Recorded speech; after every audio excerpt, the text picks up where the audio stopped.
Welcome to the Business Spotlight podcast. My name is David Beeson. I'm your host for today's conversation. My guest today is Dan Janes, the CEO of Madden Media. We're going to be talking about his business, journey to business ownership, challenges, best practices, and share a peek of what it's really like to build and operate a business. Dan, welcome to the show and thank you for being here today. I would love for you Awesome, to man. give Thanks us, so much for having me here, David. of course, man, and I would love for you to give us a little bit of background of who you are and tell us a little bit about your business as well. Absolutely. So, for myself, grew up in the Midwest in Nebraska, and spent a little bit of time in the Army and West Point at the while I was there, and then from there had a couple of great opportunities to work in the defense industry as well, and then taught for a bit, but then found marketing and specifically travel marketing really, and just fell absolutely in love with the people that we were working with and our clients, and that's been about my last 8 years. I guess 8 years in April that I've been with Madden Media now. Yeah, that's awesome. So I know we talked a little bit about beforehand, but generally speaking, what does the current ownership structure look like of Madden Media, just to kind of set the stage for the audience?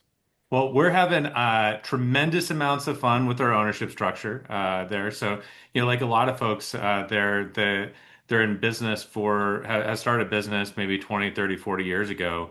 And that was the case that our founders did, had Madden for the last 40 years. And as they were ready to start thinking about retirement and transitioning, my wife and I were really excited to be able to invest alongside of it, but also to bring in some other folks in there with a private equity background to really help do a couple of things. One, help us to secure the future for the company, but also position us to really invest in growth around some of the thesis we have around what's going on in marketing, as well as how we see the future right now. Yeah, I think this is going to be an awesome conversation because I also have a background in marketing. I went to school for marketing and film and TV production, so I kind of smash the two together a lot and try to do a lot of my own digital marketing and stuff like that. So this will probably be a pretty fun conversation. Awesome. Well, looking forward to it. So when you look at your role currently in the business, um, like kind of what does your day to day look like? What's a day in the life of Dan? Well, a day in the life could start in any city, generally in the U.S. As we're often visiting clients and working alongside them and getting to know them, but also getting a chance to see our team. Our team is 300 people. So now with a recent acquisition that we did with Shagan, is they became part of our company here in the last. And I guess we're 3 weeks in now here, so really early. And we think that's a big partnership with them based in Denver. So you'll see me hang my hat in Denver and Tucson, and then really it's whatever the day calls for. So it can be anything from early morning meetings with people on the East Coast talking about website and marketing technology tools with Discover Puerto Rico, to closing the night and thinking about what's the next creative concept that we're going to put with Visit Idaho, or to build a new creative campaign for them. So you get a lot of fun piece that happens there as the CEO, to be able to put your hands on anything. But I think probably most importantly, I think about my goal being, hey, what's the goal of what we're trying to do as an organization? How do you set the intent? How do you provide that clarity and the purpose for what we're doing as an organization that takes all those small transactions that we're doing every single day, and hopefully laddering it up so we recognize the impact that it has in for our clients and for the teams and people they touch. Awesome. Yeah, no, that's that's super cool. Kind of a personal question that I'm curious about. So do you ever get people that ask like, are if y'all are associated with the video game Madden just because of the title Madden Media? Oh, it definitely happens. I'm also a big Madden football fan, Yeah. for sure. So, have I was a little disappointed when it wasn't the football game, but uh, a lot different.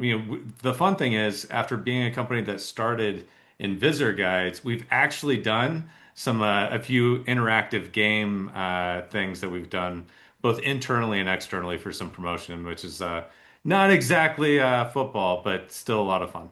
Yeah, that's super cool. I was just asking because I'm a big I play a lot of Madden, so I was curious. A big football The nerd. good news is I'm still beating my son right now, so There you go. Still winning against my son. I don't want that to get cut the wrong way. So, Yeah. Yeah. Um, so this is another fun question I always like to ask. So a lot of people, a lot of CEOs and business owners, they always talk about how maybe they don't have enough time. So I'm curious, if I were to give you an extra 10 hours back each week, how would you invest those hours? Would it be in business life, personal, family time?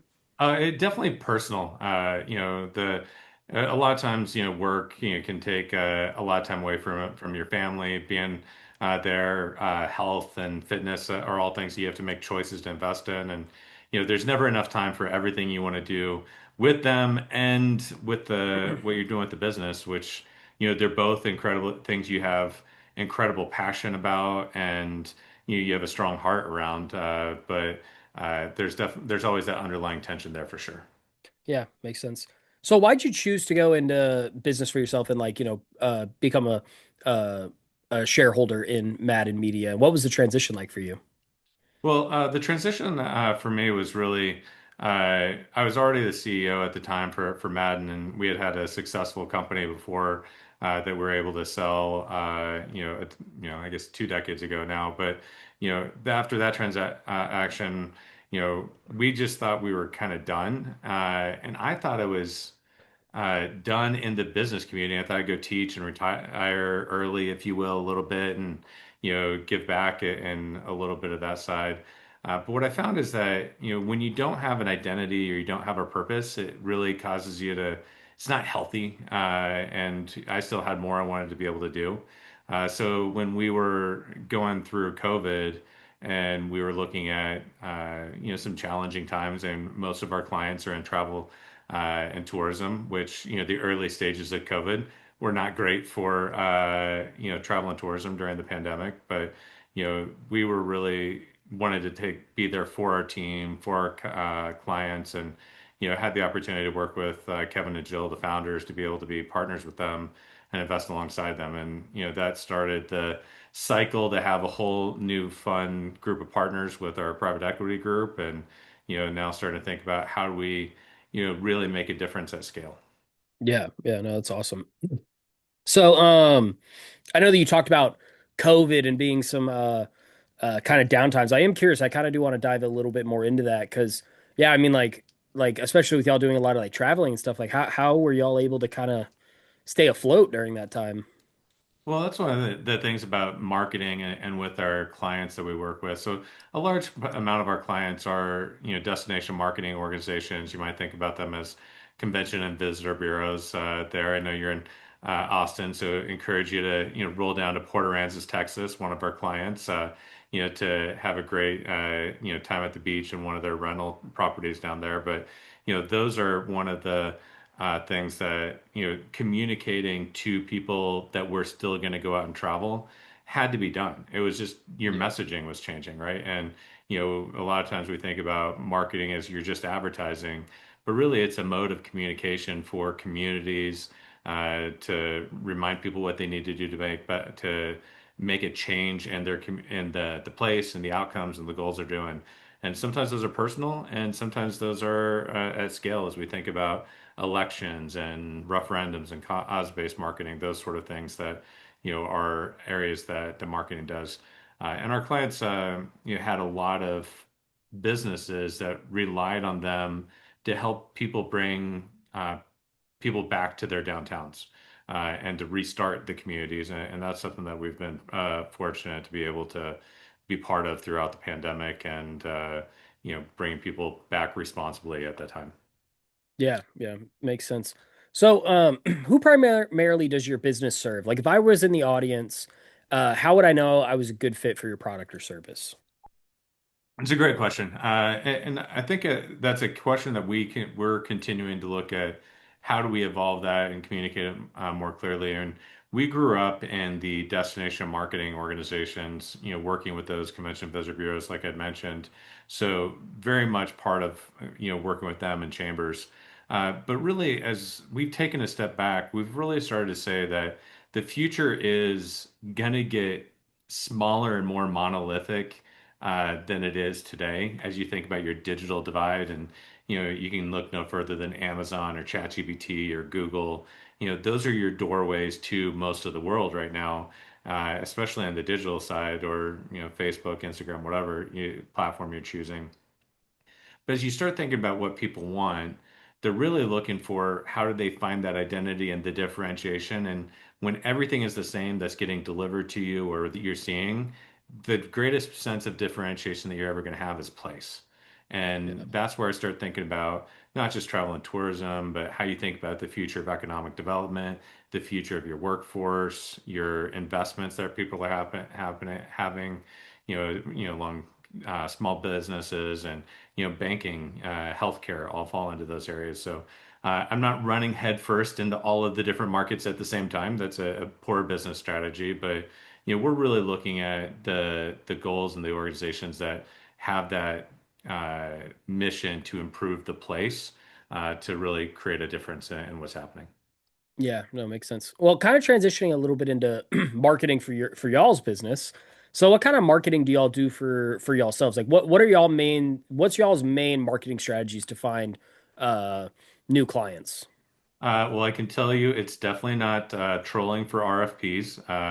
As you might think, it's really about making that human connection, right? And the difference of a win rate when you have a known connection and you understand somebody's problem or the opportunity that they're trying to solve for, that makes all the difference. Than hey, here's my capability statement that looks 95% alike of somebody else there. But when you can talk about it in their terms and you understand what their goals and objectives are, that allows you to have just such a more impactful way to do business. So, we get there through going to a lot of conferences, being close to the industry, and our networks, of course, and social media is one of them. And LinkedIn is becoming a bigger and bigger part of that as we get both, known referrals, but people that we haven't seen for a minute that are I didn't realize this is what you were doing. We're getting ready to send this out and would love to have a conversation. Awesome. Yeah. So what approach do you guys have to tracking your leads? Is it more of like a personal based system where, like have them on call, or do y'all have a CRM that you use or anything like that?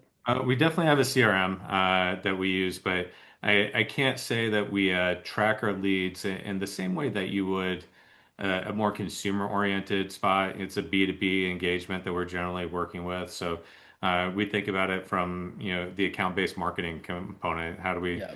understand the different players at a particular business or organization, and how do you help them understand how we can make their job a little bit easier? Yeah, that makes sense. Um, so kind of transitioning a little bit into leadership. So how would you describe your leadership style in business, and has it changed over the years? It's definitely changed over the years. I remember coming out of West Point as a hard-charging second lieutenant that had all of the answers that were there, only to realize that you have a lot of experts that you're always surrounded by, and those experts are the ones that can help you find the truth through the multiple signals of information that you're going to have, and great assets and resources to work with. To today, as I really have adopted, kind of two things when I think about that: the servant leadership type of traditional leader is something that I continue to strive to be. Of how can I be there to help, and how can I be there to make the job easier for somebody else. And then, I guess maybe a little bit more forward from an organizational standpoint, I would look a lot at what General Stanley McChrystal put out around team of teams, of how you think about providing that clarity to groups. How do you get shared understanding, and how do you bring people to be on that same page for a common mission? So. Yeah, yeah. Um, it's funny with you going, like your army background and everything. My best friend just joined up with the Air Force like literally like 2 days ago. He's going out to boot camp in like 2 months, I think, a month and a half. Yeah, he's really excited about it and everything. So That's so cool. I'll tell you, like, leaving was one of the hardest things I did, and one of the most rewarding jobs I've ever had. So, I would definitely wish him the best and appreciate his service. That's there. It's a great. It's a great place to find friends that you never realized you're going to have, and a great place to understand diversity and equality in a way that most people don't. Yeah.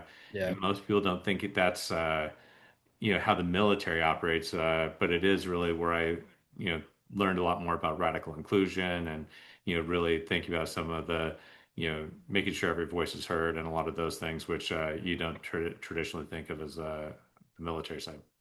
Yeah, my friend, he's doing it kind of to find some individuality, some identity because he's a little bit older than I feel like the average person that goes because he's in his mid 20s, but he's going to kind of just do like this big pivot in his life and try to find some purpose. And I think it's really cool, you know. Yeah, very, very cool. Yeah, you'll definitely find all kinds in there. I remember, my unit had a couple of people that were, I think, had master's degrees. I think from Cornell, I think is what's coming to my mind. But, and they were young enlisted guys that were out there to, a couple actually, but they were out there serving in Afghanistan and Iraq and, doing what they felt was right at the time for sure. Yeah. Um, so kind of pulling it back to like the business, what type of training do you have in place for your team members? The training is really in today's world is so much different than how we think about traditional training. When you used to think about training or professional development, it was going to a course or and maybe I'll separate this a little bit of one area you have professional development. How professional development is about how do you become a better professional in your industry, and then you have training, which is about how do I execute a specific task consistently and routinely. For professional development, we definitely are, big believers in people that want to take initiative to go be part of conferences, be part of the industry, and advance their degrees. And then for training, this is where that team of teams concept really drives for me and our organization is that our teams build some of their own SOPs and build standard operating procedures. There to be able to say, this is what we're going to do and how we're going to execute our tasks or our account-based system or project management piece. And there's definitely things that we look at from a corporate standpoint about how do we make sure that we level set the systems, how do we level set the baseline components necessary for quality assurance, and then how do we share best practices from one group to another. And that's how we think about it from a organizational standpoint that's out there versus everybody starts this training on Monday, quarterly mandatory fund and that area. So that's not our direction. Yeah. Well, as we kind of push towards wrapping up, I want to transition to a couple rapid fire questions if you're Yeah, ready. absolutely. What is the key to success for you? I think it's curiosity. I mean, if you're curious, it gives you the ability to start understanding what the future is and to understand what opportunities or challenges are in the space. So, if you're not curious, I don't think you're moving forward. Yeah, I like that answer. I haven't heard that one before. I really like that answer. Yeah. Um, what is your one piece of advice for other business owners? There's always something you can take off your plate. And whether that's delegating it to somebody else to give them an opportunity to win, to do something, or taking something off your plate so you can spend something that you need to do for yourself or your team personally. Gotcha. What is a book or podcast you're reading or listening to right now? Podcast for me is the All In podcast. It is my every Friday, Saturday routine that comes out every week. But it's the definitely the highlight of how I think about current trends, new emerging technologies, what's happening with political and financial markets, all the things. It's a pretty good pod. Awesome. Yeah. Um, this is kind of a fun question that I always like to ask. If you had one bit of magic dust and you could choose one spot in your business to sprinkle in, everything there would be perfect. Where would it be and why? Wow. Uh, and I'd say generically, it would be any place that there's friction, right? Friction is where you end up rubbing organ find the organizational tension points, right? And those tension points are necessary because it finds out how you get better and how you have issues that are there. But I would say that would be, something to remove the friction would be my number one thing. Awesome. Well, before we get to the final question of the day, would you like to share with our audience how they could follow you guys, learn more, contact y'all? Yeah, feel free to reach out to us at maddenmedia.com is our link, just like the football game, as we Hmm. mentioned before. And you know, feel free to reach out to me on LinkedIn at Daniel Janes, CEO of Madden Media. Awesome. Well, we've come to the final question of the day, and that is what is most inspiring to you today? I think what's most inspiring to me today is, the resilience of like local communities, maybe more specifically small businesses. The future and I mean the past has been consistently driven by those businesses that show up every single morning to be able to go do the thing that they care about and they're passionate about, whether they're a solopreneur that is, running a fly fishing tour operation, or whether it's somebody that's had their passion for, being a cook or chef and, that up and coming restaurant that we've all thought about. They face so many different challenges trying to make their dream happen. And, I think they're the testament to the hard work that people have. And as we think about, that piece of everything being different or differentiated at the lowest possible spot, it's that small business owner that makes it unique. I mean, nobody has the same unique collection of stories and histories and experiences that a small business has. And, that's the thing I think is most inspiring right now today. Yeah, yeah, I love that. Well, this was a great conversation, and I really enjoyed getting to hear your story. So thank you so much for sharing. Also, I just want to encourage all of you watching to save this show and come back and watch it again because Dan really did have some great insights for business. Also, don't forget to like and subscribe to our channel so we get notifications every time a new conversation drops just like this one. Thank you to everyone who joined us today, and a special thanks to you, Dan, for being with us. We really appreciate it. Awesome. Thanks a lot, dude. I will see you all in the next episode.